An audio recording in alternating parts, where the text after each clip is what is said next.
kompletní rekonstrukce sítě je vhodnou příležitostí postavit síť znovu a od základu.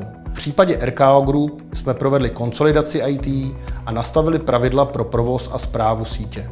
Proběhly rovněž zásadní úpravy metalických rozvodů a optických sítí, rozvaděčů, ale i aktivních síťových prvků. Důležitým požadavkem byla i možnost dalšího rozvoje sítě, který by reflektoval růst společnosti a nástup nových technologií. V nejmodernější provozovně ve Vysokém Mýtě jsme vybudovali nový kamerový systém, který monitoruje náročný provoz zpracování odpadů.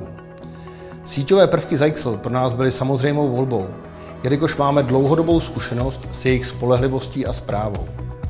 Pro společnosti sdružené v RKO Group jsme vybudovali výkonnou a flexibilní infrastrukturu, která bude spolehlivě sloužit mnoho dalších let.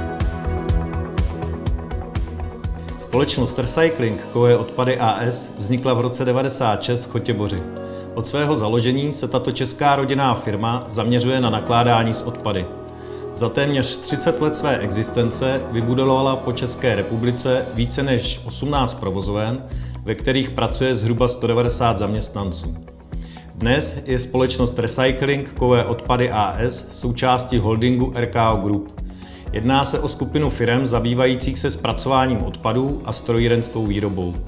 Recycling AS působí v oboru efektivního a udržitelného zpracování odpadů a poskytuje své služby širokému spektru klientů, včetně podniků, měst a obcí. Naše původní síťová infrastruktura již neodpovídala požadavkům na zabezpečení a efektivní správu. Postrádali jsme rovněž vhodné řešení pro bezpečné propojení provozoven a připojování zaměstnanců mimo kancelář. Návrh realizovaný společností Computer Services splňuje naše požadavky v oblasti výkonu a kybernetické bezpečnosti.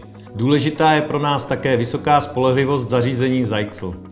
Oceňujeme i servis a IT podporu ze strany společnosti Computer Services a získali jsme tak spolehlivého partnera pro zajištění IT provozu.